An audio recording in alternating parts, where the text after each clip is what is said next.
Hey kitchen people, welcome back to my channel. My name is Alyssa. I am the owner and creator of the Floral Apron blog. Today I am here to show you how to make Rosy Earl Grey truffles.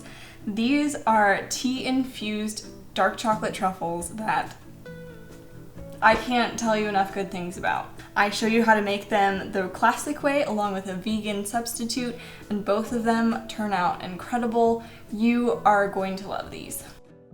These truffles are the perfect make-ahead dessert, combining all the best elements of chocolate and tea. You can find the full recipe for these truffles on my blog at floralapron.com, and I've linked it in the description box to make it easy to find. Let's get started. We are first going to chop up our chocolate. I like using the Trader Joe's Pound Plus. You can use chocolate chips or any sort of chocolate that you want. I like using my kitchen scale for this because it's easy to just throw it on top and then transfer it later, and then I can chop these guys up. We want them to be pretty evenly chopped. You are just trying to get them chopped roughly so that they melt easier. The smaller the pieces are, the better they will melt. Using chocolate chips is a great option if you don't want to go through the effort of chopping up chocolate by hand. Then I move them all towards the center of the cutting board, and then the big pieces show up on top. I can take those and cut them finer if need be. You don't want them all a powder, but you do want them into pretty small chunks. Now we are going to transfer this to a heat-safe mixing bowl. Put all of your chocolate directly in the bowl.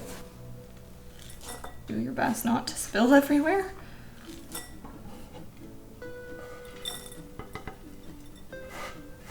Then we are going to take a measuring cup, pour in heavy cream. You can also just measure the cream directly into your saucepan. It's fine. Now I just wash one more dish. We're going to transfer this into a saucepan. And then we are going to put this directly on the stove. Put that on low, and then take your Rosy Earl Grey tea. Once the heavy cream starts steaming, we'll stir in all of the tea and then let it steep for about 5 minutes. I like putting it in early just to get a little bit extra flavor going in.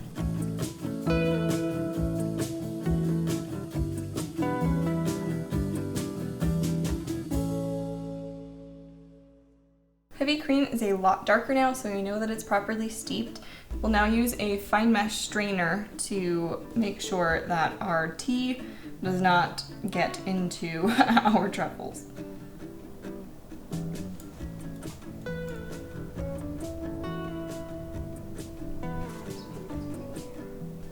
Make sure you don't have any tea remnants on your spatula, and then stir this together.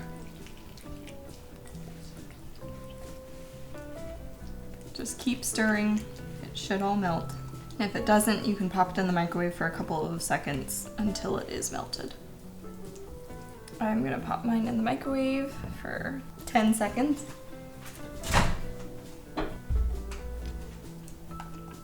And that gave us just what we needed. If you see any clumps, you can kind of press them out with your spatula. Take them against the side of the bowl and just break them there. This looks like it needs maybe one more go.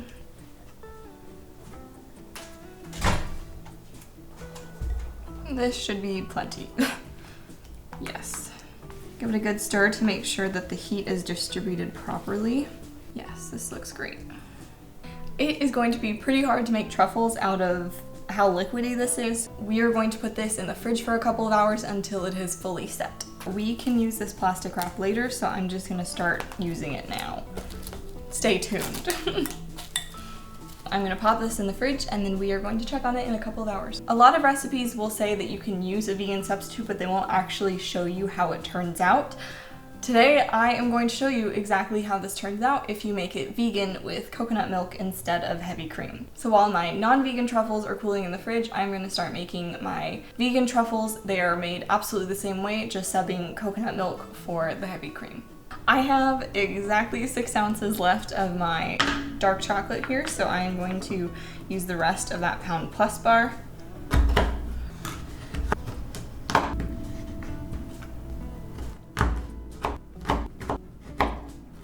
These look to be pretty well chopped, so I'm going to now transfer these into a heat-safe mixing bowl.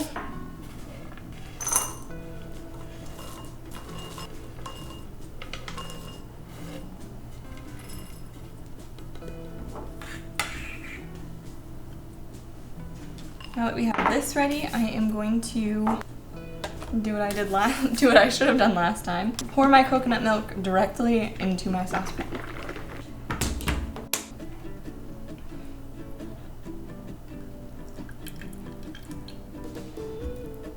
We will do the exact same thing.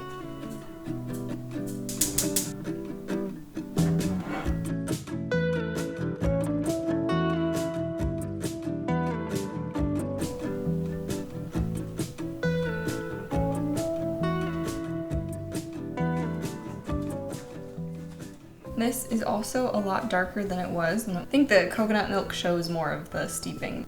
We pour this on top through our fine mesh strainer. Then I will press this out and then mix this together.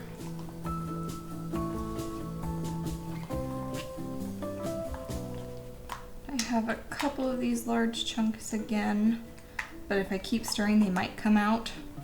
You always want to keep stirring until you know it's not going to do anything else, rather than heating it up a lot, because that will just make it take longer to cool in the fridge. I am going to set this guy in the microwave for a few seconds. A couple seconds is really all you need.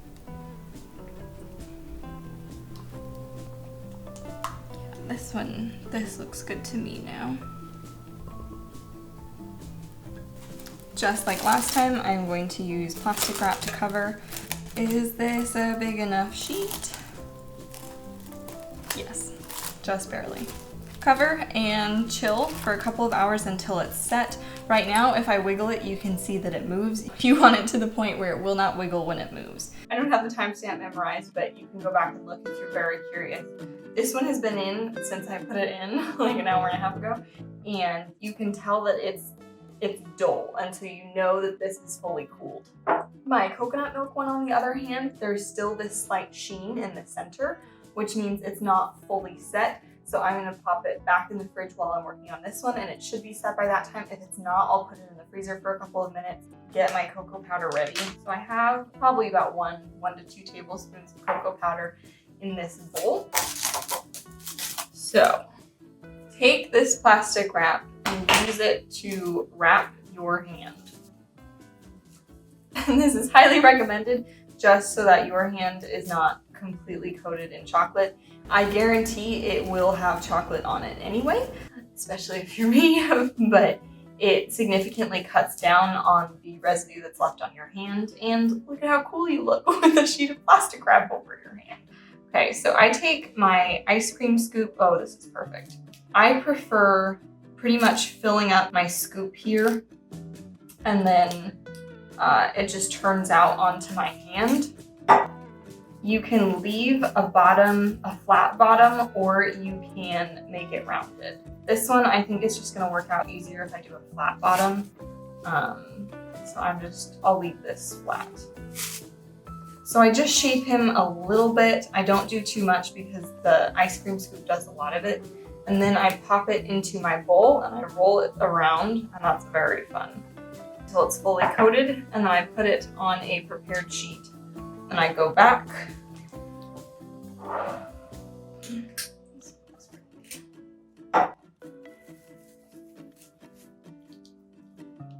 I'm really just lightly shaping this because the heat of my hands is doing plenty. Just a very light shape is really all it needs, and then push back any parts that you don't like the look of. Key is to work quickly. If you continue to have it in your hand, it will just keep melting and it's gonna get worse and worse. At one point, just acknowledge that it's not perfect for this moment. Put it in the cocoa powder and put it on the sheet. Once you have all of them shaped, I put them in the freezer for a couple of minutes just to really chill them. And then I roll them between my hands once more just to get a really even circle. So it's easiest to get my scoop in the center. And then as the outside starts to warm up, that will become easier too. I'm really not doing anything major to shape this. You can just kind of go with what the scoop already had, drop it in, and roll it around. This is so fun. Oh, of course it doesn't roll around right as I say. It's so fun.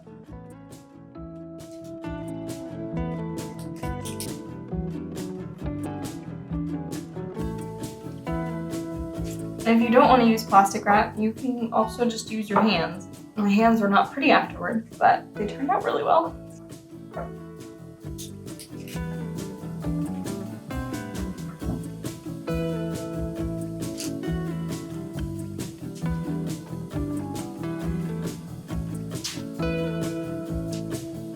This is probably about as good as you're going to get without dirtying up a spatula. If you want to use a spatula, go for it. It's hard to get this part out. And I'm looking for any visible seams here. I can see that there's one, so I just closed it. Okay, and we made 10. I usually get 10 to 12 on this batch, depending on how large I make them. I did these ones pretty big, so I could have gotten a few more out of it, but I'm gonna put these back in the fridge for a couple of minutes. That helps harden it, and then I can roll it between my hands to get a really nice spherical shape. I did have this one in the freezer. Oh, okay, we're fine.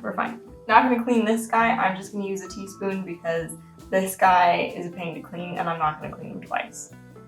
Sorry. Yes, perfect, okay. So you can see the center part is still pretty wet.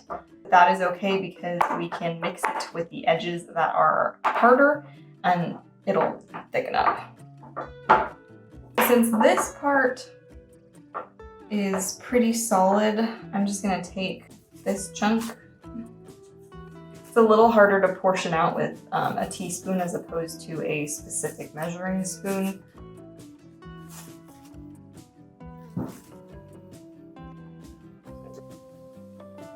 And sometimes your plastic wrap will break halfway through. Happens if you put a little bit too much pressure, so just start over with a new sheet.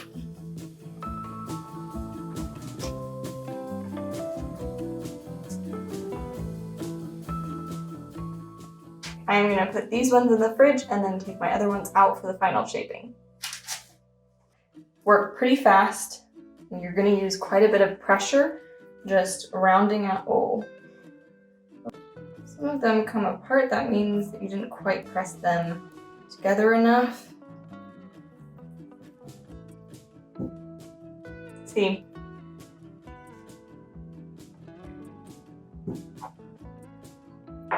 Again, this is an optional step. If you are happy with the way that these look, don't change them.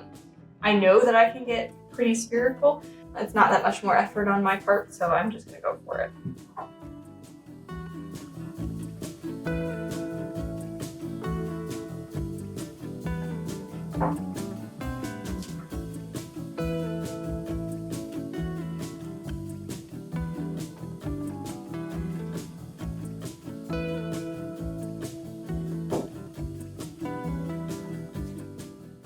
This one, because it was my flattened bottom one, I'm going to try to keep that. So I'm just pressing lightly on the edges where it meets that part. Keep that sort of shape going.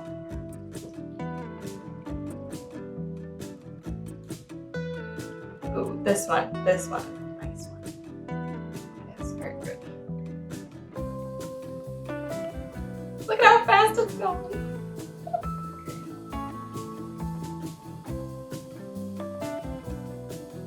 Okay, so these are gonna go back in the fridge until I shape the other ones, and then I will have all of them out so we can compare them. I will clean my fridge lid. These ones, because they were a little bit softer when I shaped them originally, they actually are a lot easier to shape right now. I'm seeing that this one has a couple cracks, so I'm trying to pinch them together. Comparison of these, but I actually, no, they just are softer overall. I don't even need to recoat some of these.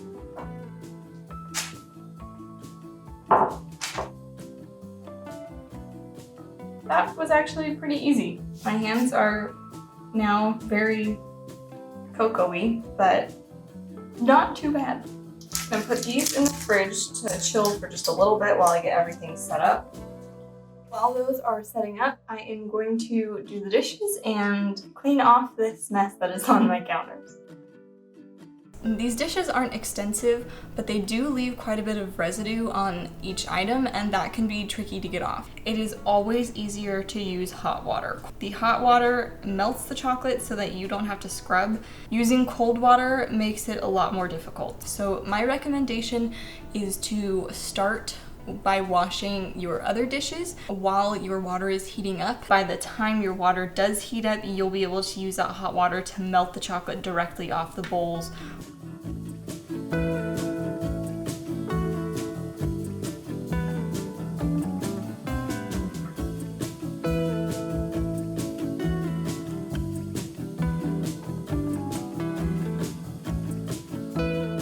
Your hands are clean while you handle your baking pans. You shouldn't have to wash them. They're easy enough to just rinse down.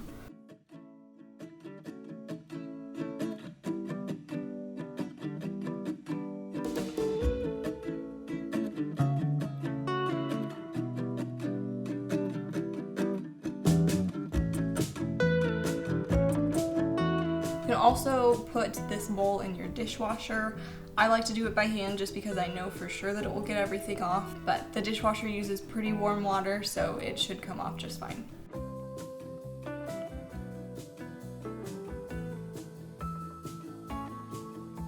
Now I get to eat them. Best part of the whole day. I'm gonna take this little guy. This is my heavy cream truffle.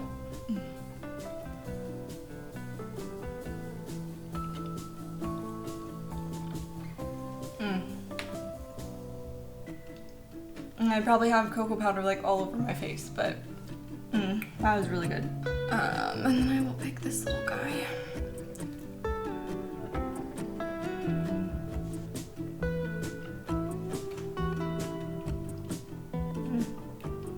For a chocolate by itself, these are really good. And then when you find out that it's homemade, it's just like, wow, how did you do that? I'm gonna show you these a little bit closer. There's really not that much of a difference. The vegan ones are a little bit softer set, but that could just be that they haven't had nearly as much time to chill as the dairy ones. They have a very similar consistency.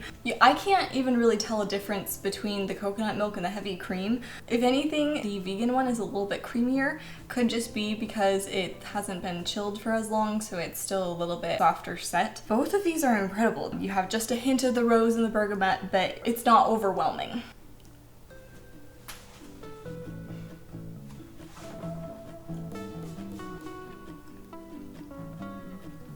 Those are really good. It's a very light rose and bergamot flavor. It's just enough to complement the dark chocolate. Again, the full recipe is available on my blog at floralapron.com, along with a number of other helpful hints. That's how you make these Rosy Earl Grey truffles. I am so excited for you to make these at home. Let me know how it goes in the comments below if you are going to make them vegan or classic. I cannot wait to hear your results. Thank you so much for watching and blossoming with me. I'll see you in my next video. Bye. I have my Rosy Earl Grey scattered around because everybody does that to plate their truffles.